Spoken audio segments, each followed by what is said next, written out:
أعوذ بالله من الشيطان الرجيم. بسم الله الرحمن الرحيم.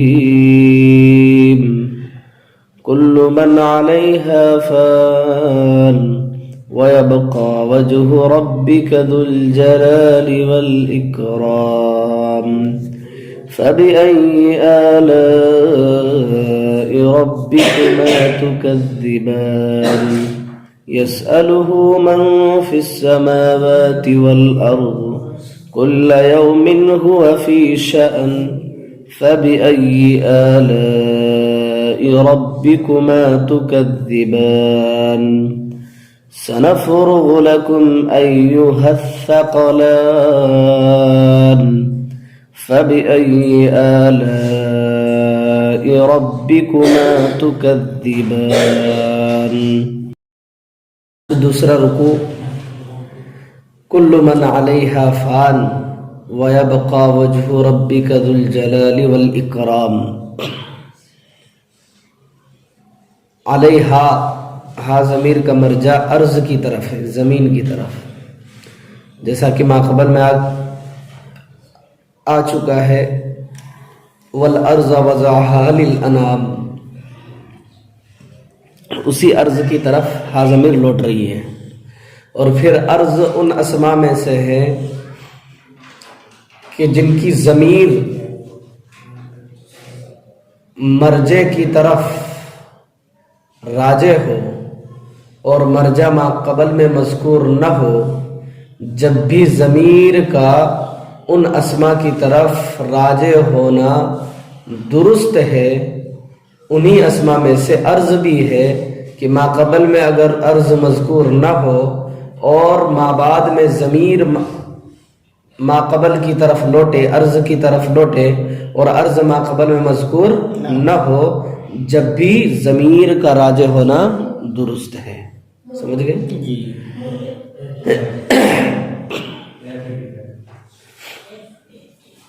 تو اب مطلب یہ ہوگا کہ جو کچھ زمین پر ہے سب کے سب فانی ہونے والے ہیں، اور آپ کے رب کی ذات جو بڑی عظمت اور احسان والی ہے باقی ہے، باقی رہنے والی ہے.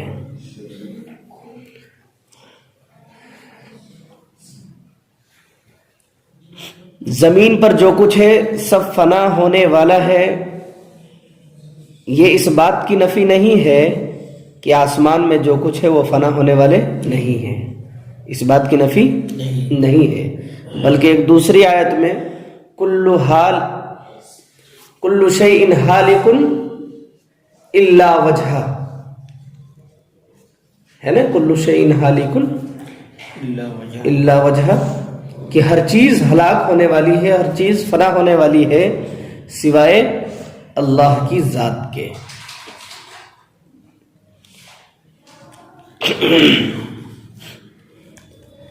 لیکن یہاں زمین پر جو کچھ ہے سب فنا ہونے والے ہیں. خاص مراد انسان اور جنات ہے. کون ہے؟ جن و انس ہے. اس لیے کہ اس صورت میں خاص کر مخاطب جو ہیں وہ جن و انس ہے، اس لیے مراد خاص یہاں کون ہے؟ انسان اور جنات ہے. اور آپ کے رب کی ذات باقی رہنے والی ہے. ربک میں کاف ضمیر یہ خطاب کی ہے. مراد سید الانبیاء حضرت محمد مصطفیٰ صلی اللہ علیہ وسلم ہے. چونکہ آپ کا یہ اعزاز و اکرام ہے کہ اللہ رب العزت کبھی عبدہ کے ذریعے سے حضور صلی اللہ علیہ وسلم کو خطاب کیا ہے، تو کبھی ربک کہہ کر کے اپنے آپ کو حضور کی طرف نسبت کر کے ارشاد فرمایا ہے. تو یہ آپ کا اعزاز و اکرام ہے. ذو الجلال والاکرام، اس سے پہلے آپ وجہ سمجھ لیجئے کہ وجہ سے مراد کیا ہے، وجہ ربک، آپ کے رب کی ذات مراد کیا ہے؟ تو اس سلسلے میں مفسرین کے دو اقوال ہیں۔ بعض مفسرین کا قول یہ ہے کہ یہاں آپ رب العزت کی ذات ہی مراد ہے، اللہ رب العزت کی ذات ہی مراد ہے۔ اب مطلب آیت کا یہ ہوگا کہ آپ کے رب کی ذات باقی رہنے والی ہے، بقیہ تمام چیزیں فنا ہونے والی ہے۔ اور بعض مفسرین کا قول یہ ہے کہ وجہ سے مراد جہت ہے، سمت ہے۔ کیا ہے؟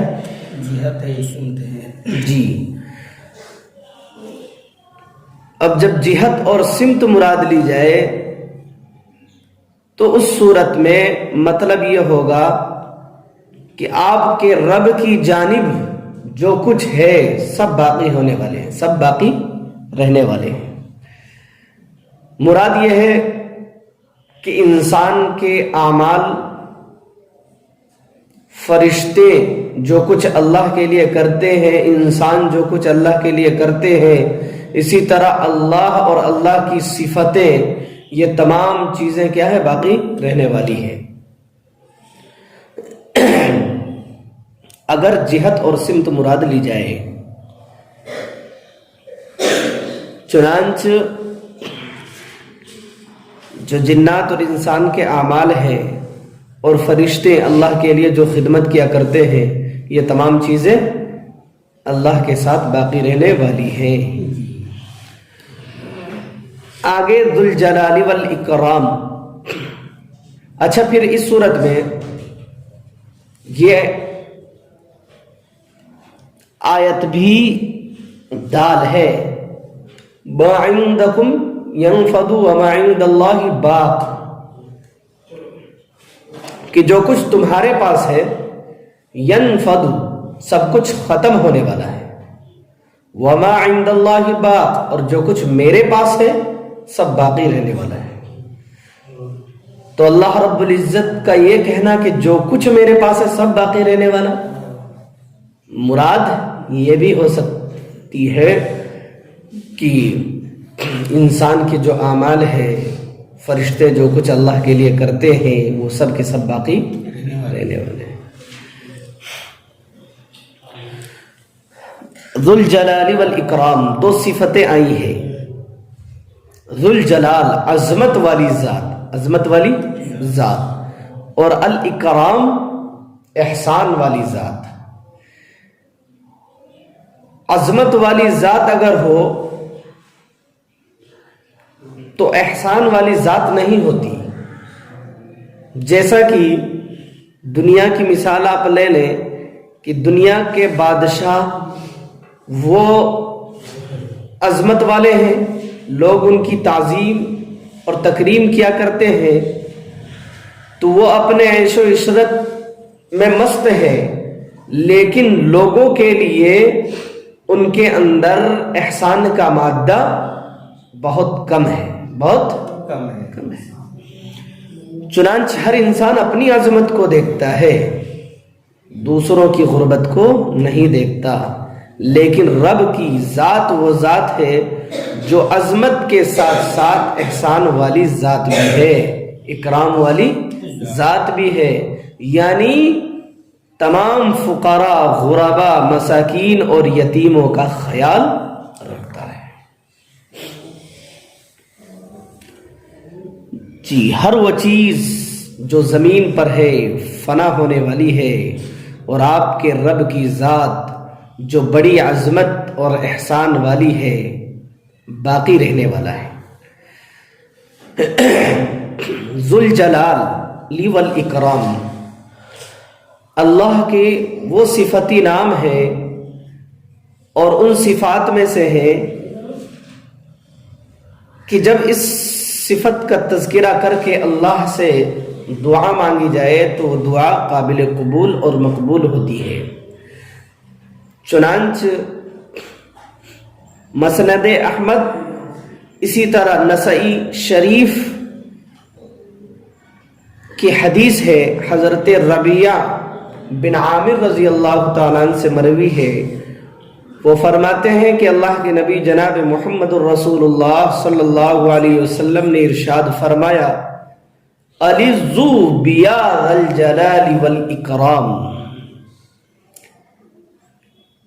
العزو یہ الزاز سے مشتق ہے، جس کے معنی لازم پکڑنے کے، جس کے معنی اب حدیث کا مطلب یہ ہوگا کہ تم اپنی دعاؤں میں یا ذل جلال والاکرام اس لفظ کو لازم پکڑو، اس لفظ کو لازم پکڑو۔ جب آپ ان الفاظ کے ذریعے سے، اس صفت کے ذریعے سے دعائیں کریں گے تو وہ دعائیں مقبول ہوتی ہیں۔ فَبِأَيِّ آلَاءِ رَبِّكُمَا تُكَذِّبَانِ، پھر اے جنات اور انسان تم اپنے رب کی کون کون سی نعمتوں کو جھٹلاؤ گے؟ جی یہ بھی بہت بڑی نعمت ہے۔ آگے يَسْأَلُهُ مَنْ فِي السَّمَاوَاتِ وَالْأَرْضِ كُلَّ يَوْمٍ هُوَ فِي شَأْنٍ، جو کچھ آسمان اور زمین میں ہے اسی سے مانگتے ہیں، ہر دن کسی نہ کسی کام میں ہے۔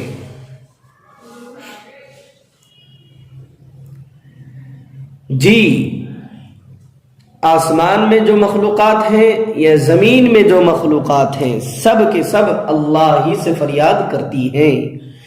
زمین میں رہنے والے جیسا کہ جن و انس، ہم اور آپ اس کا مشاہدہ کرتے ہیں کہ ہر انسان اللہ کا محتاج ہے اور اللہ سے ہر چیزیں مانگتا ہے،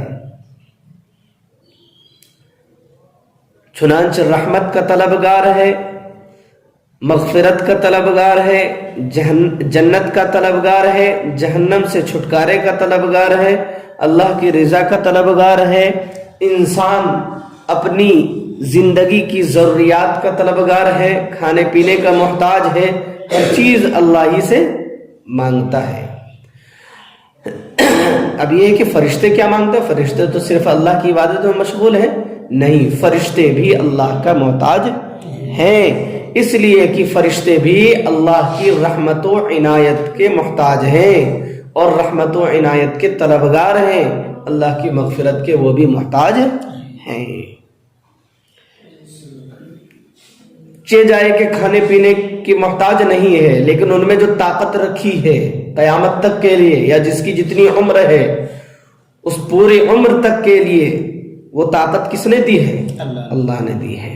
تو اس لیے جس طرح زمینی مخلوقات اللہ کے محتاج ہے، آسمانی مخلوقات بھی اللہ کے محتاج ہے۔ کل یوم، کل یوم یہ یسألو کا ظرف ہے،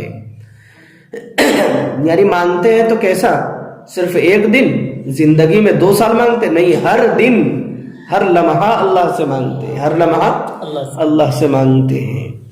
ہوا فی شأن، اور اللہ کی شان کیا ہے کہ وہ ہمیشہ دیتے رہتے، وہ ہمیشہ دیتے، نوازتے رہتے۔ ہوا فی شأن، وہ لگے ہوئے ہیں کام میں، اللہ رب العزت کام میں لگے ہوئے۔ جی چنانچہ کسی کو بیماری عطا کر رہا ہے تو کسی کو بیماری سے اس بیمار کو شفا دے رہا ہے، کسی کو بھوک سے تڑپا رہا ہے تو کسی کو گلے سے نواز رہا ہے، کسی روتے ہوئے کو ہنسا رہا ہے تو کسی ہنستے ہوئے کو رلا رہا ہے، کسی زندے کو موت دے رہا ہے تو کسی مردے کو زندہ کر رہا ہے۔ یہ سب اللہ کی شان ہے۔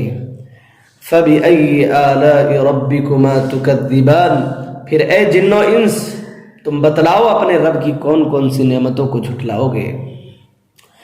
سَنَفْرُغُ لَكُمْ أَيُّهَا الثَّقَلَانِ، ان قریب ہم تمہارے لیے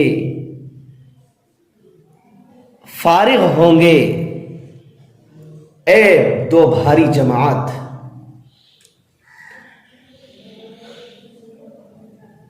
ثقلان یہ ثقل کا تثنیہ ہے، اور ثقل کے معنی بھاری و حرکم کے۔ ثقل کے معنی، ثقل سے مراد وہ جو مضبوط ہو، جس کی قدر و قیمت ہو، جس کی قدر و قیمت ہو. جس طرح آپ علیہ الصلوۃ والسلام کا فرمان ہے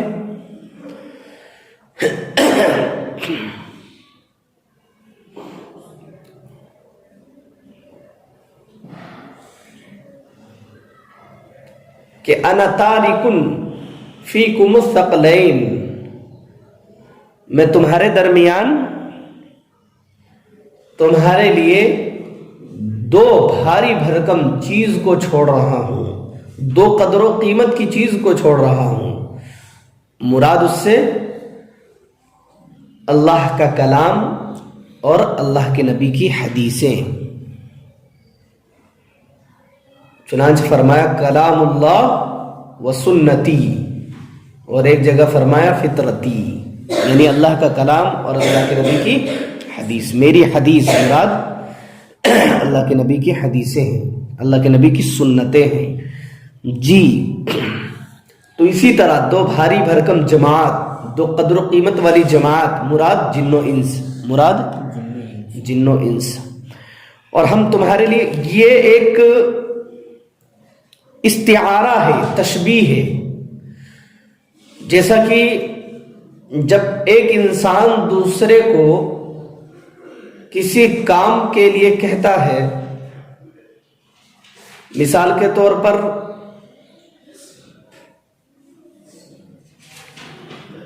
کسی ٹیلر کو کوئی کپڑا دیا اور دوسرے روز اس ٹیلر سے ملاقات ہوئی، کہا جی ہمارے کام کا کیا ہوا؟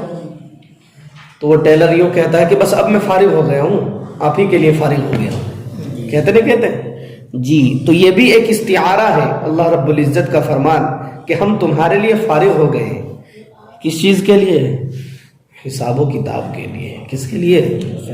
جی اے دو بھاری جماعت، یعنی جنات اور انسان، ہم تمہارے حساب کے لیے فارغ ہو گئے ہیں. جی یہ دنیاوی زندگی اب ختم ہونے والی ہے اور ہم تمہارے لیے فارغ ہو گئے ہیں. اب قیامت کے دن حساب و کتاب ہوگا کہ تم نے کیا کیا، اللہ کی رضا کے لیے کتنی محنتیں کی اور اپنی دنیا سنوارنے کے لیے کتنی محنتیں کی.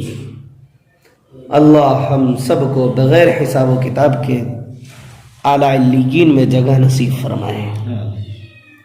فَبِأَيِّ آلَاءِ رَبِّكُمَا تُكَذِّبَانِ، پھر بتاؤ اے جنات اور انسان، تم اپنے رب کی کون کون سی نعمتوں کو جھٹلاؤ گے.